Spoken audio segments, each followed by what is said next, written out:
Questions हैं वो है श्रम विभाजन और जाति प्रथा के जितने भी सब्जेक्टिव क्वेश्चंस हैं सारे के सारे क्वेश्चंस आज के इस वीडियो में कलेक्ट करके लाए हैं। ठीक है, तो चलिए आज का वीडियो में हम देखते हैं कि कौन कौन से क्वेश्चन है श्रम विभाजन की और कितने क्वेश्चंस हमने कलेक्ट किए हैं ये भी मैं आपको बता देना चाहता हूँ। 14 क्वेश्चंस को मैंने कलेक्ट करके इसका आंसर आपको देने की कोशिश किया हूँ।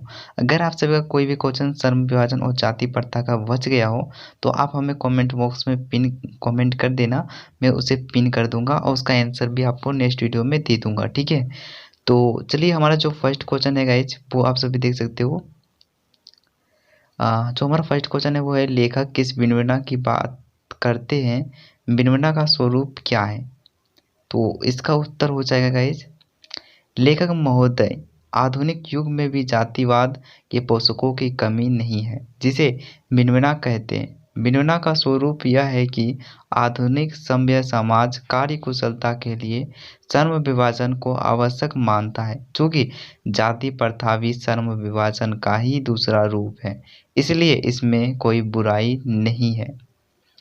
और जो हमारा दूसरा क्वेश्चन आ जाता है वो है जातिवाद के पोषकों उसके पक्ष में क्या तर्क देते हैं। तो चलिए इसका भी आंसर देख लेते हैं।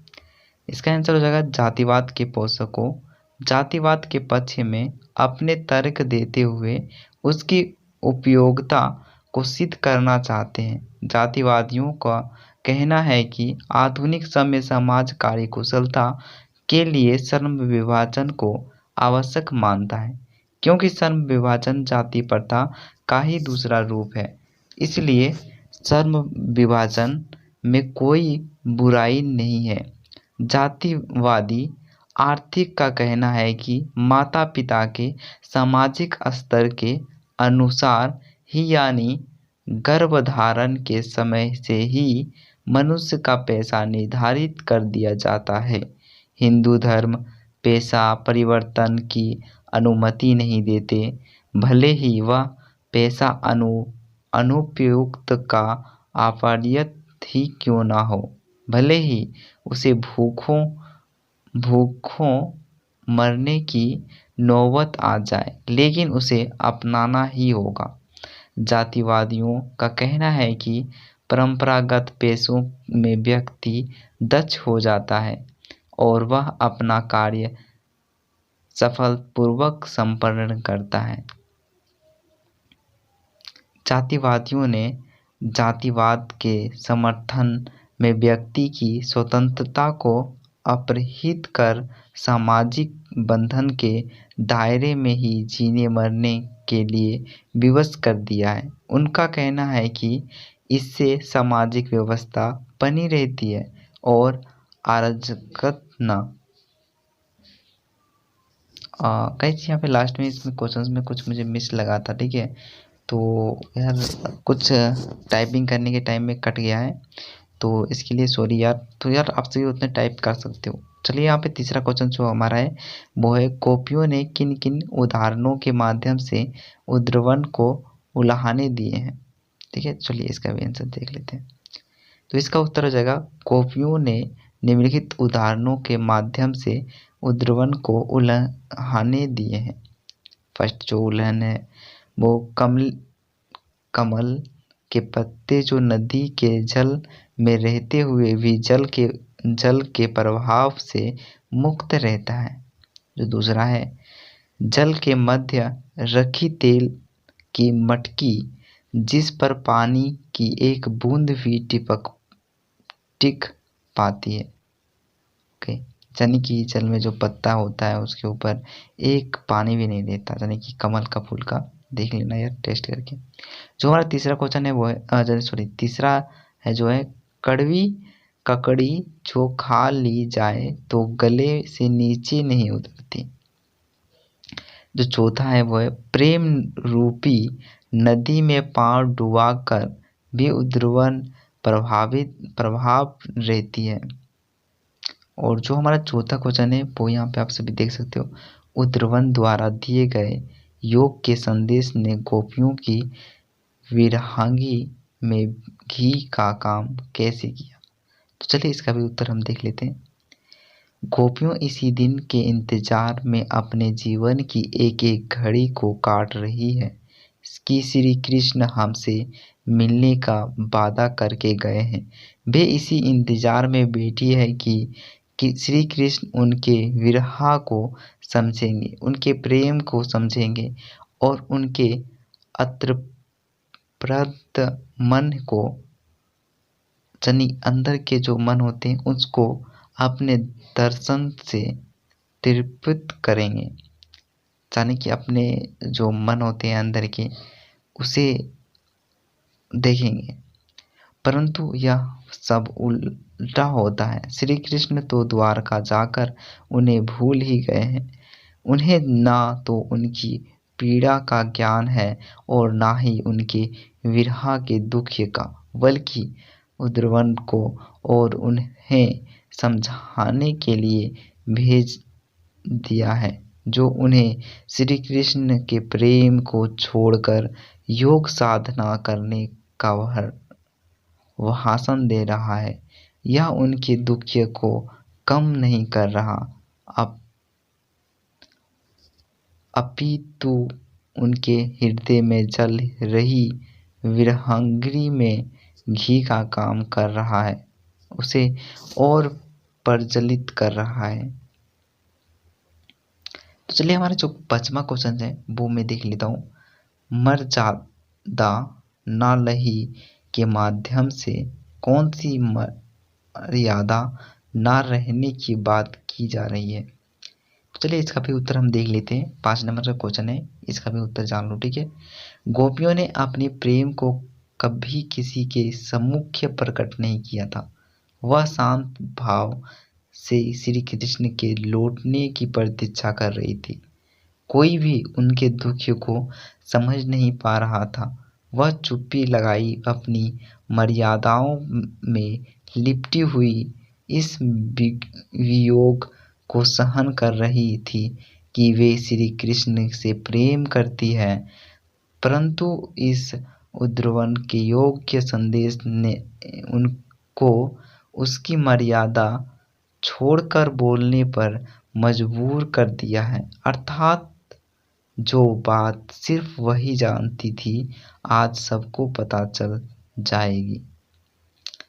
जो हमारा 6 नंबर का क्वेश्चन है वो है, कृष्ण के प्रति अपने अन्य प्रेमों को गोपियों ने किस प्रकार अभिव्यक्त किया है?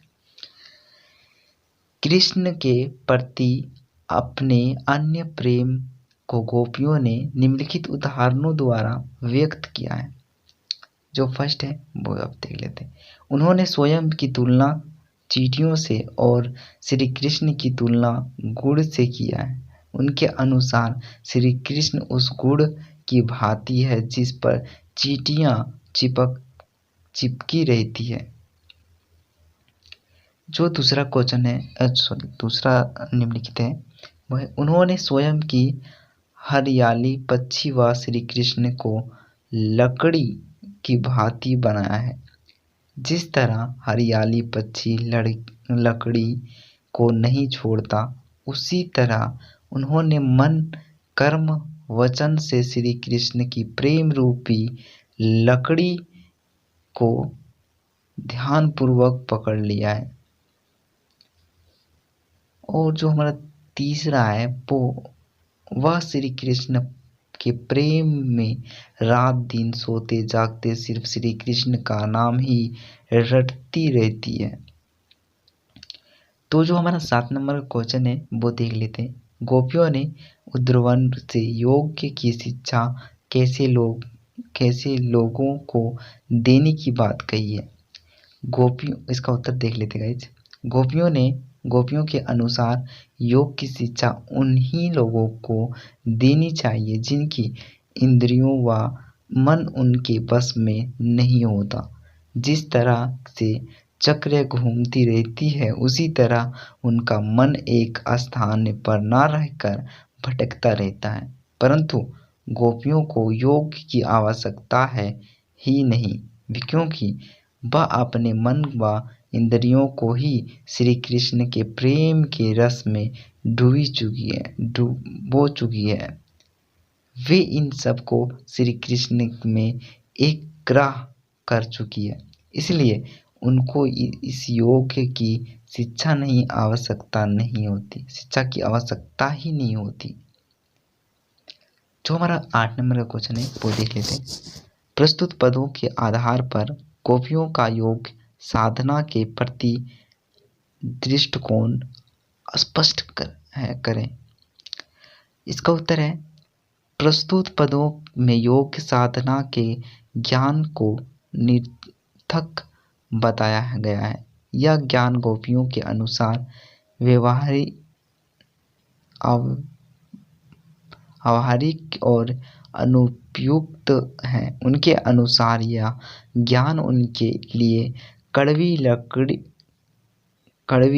ककड़ी के समान है, जिसे निगलने बड़ा ही मुश्किल है। सूरदास जी गोपियों के माध्यम से आगे कहते हैं कि एक बीमारी है, वो भी ऐसा रोग जिसके बारे में तो उन्होंने पहले कभी ना सुना है और ना देखा है, इसलिए उन्हें इस ज्ञान की आवश्यकता नहीं। उन्हें योग का आश्रय तभी लेना पड़ेगा जब उनका चिंता एकाग्रित नहीं होगा, परंतु कृष्णमय होकर। यह योग शिक्षा तो उनके लिए अनुपयोगी है। उनके अनुसार कृष्ण के प्रति एकाग्र भाव से व्यक्त करने वाले का योग की जरूरत नहीं होती। तो हमारा जो 9 नंबर का क्वेश्चन है वो देख लेते हैं। तो 9 नंबर का क्वेश्चन है गोपियों के अनुसार राजा का धर्म क्या होना चाहिए। इस प्रश्न का उत्तर बताने से पहले मैं आप सभी से एक छोटी सी रिक्वेस्ट करना चाहूँगा कि अगर आप हमारे चैनल पर पहली बार आए तो चैनल को सब्सक्राइब करके बेल आइकन को प्रेस कर लीजिए, ताकि हमारे हर वीडियो का नोटिफिकेशन आप सभी तक पहुंचता रहे। साथ ही अगर आप सभी PDF फाइल लेना चाहते हो तो आप सभी नीचे दिए गए नंबर पर आप सभी कॉन्टेक्ट कर सकते हो। आपको डिस्क्रिप्शन बॉक्स में भी हमारा व्हाट्सअप नंबर मिल जाएगा, जहाँ से कि PDF फाइल कलेक्ट कर सकते हो। तो आप सभी लेट नहीं करें, PDF फाइल को जरूर कलेक्ट करें। तो जो हमारा 9 नंबर का क्वेश्चन का आंसर है वो है गोपियों के अनुसार राजा का धर्म उसकी प्रजा की ही हर तरह से रक्षा करना होता है तथा नीति से राजधर्म का पालन करना होता है। एक राजा तभी अच्छा कहलाता है जब वह अनीति का साथ ना देकर नीति का साथ दे। जो हमारा 10 नंबर का क्वेश्चन है वो देख लेते हैं। गोपियों को कृष्ण में ऐसे कौन से परिवर्तन दिखाई दिए जिनके कारण वे अपना मन वापस पा लेने की बात कहती है। तो 10 नंबर का क्वेश्चन है उनके अनुसार श्री कृष्ण द्वारका जाकर राजनीति के विद्वान न हो गए हैं, जो उसके साथ राजनीति का खेल रहे हैं। उनके अनुसार श्री कृष्ण पहले से ही चतुर थे, अब तो ग्रंथों को पढ़कर और भी चतुर बन गए हैं। द्वारका जाकर उनका मन बहुत बढ़ गया है, जिसके कारण उन्होंने गोपियों से मिलने के स्थान पर योग की शिक्षा देने के लिए उद्वन को भेज दिया है। श्री कृष्ण को इस कदम से उनका हृदय बहुत आहत हुआ है। अब वह अपने को श्री कृष्ण के नंबर क्वेश्चन है वो है गोपियों ने अपने वाक चतुराई के आधार पर ज्ञानी उद्वन को परास्त कर दिया है। उनके वाक के चतुर की विशेषताएं लिखें। तो इसका आंसर आप सभी देख सकते हो।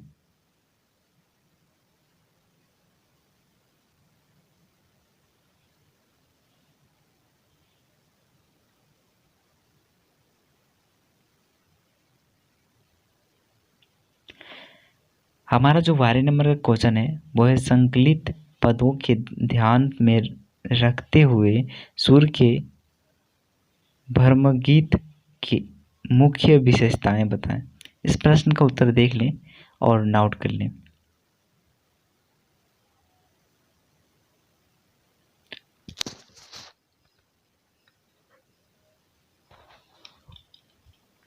और जो हमारा 13 नंबर का क्वेश्चन है वो है गोपियों के उद्भवन के सामने तरह तरह के तर्क दिए हैं, अपने अपनी कल्पना से और तर्क दीजिए। तो इसका भी आंसर देख लीजिए।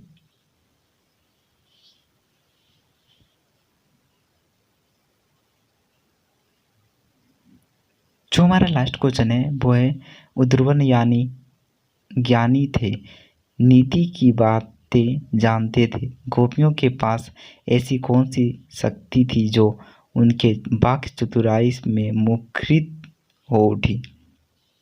तो इसका भी आंसर आप सभी देख सकते हो।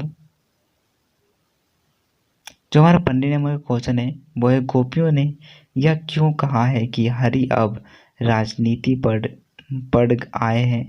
क्यों? क्या आपको गोपियों के इस कथन का विस्तार समकालीन राजनीति में नजर आता है? स्पष्ट कीजिए। तो भी इसका भी उत्तर देख सकते हैं। तो आज का वीडियो यहीं पे समाप्त करते हैं। अगर वीडियो पसंद आया हो तो वीडियो को लाइक एंड शेयर जरूर कर दें। चैनल पर पहली बार विजिट किए हो तो चैनल को सब्सक्राइब करके बेल आइकन कॉल प्रेस कर ले ताकि हमारे हर वीडियो को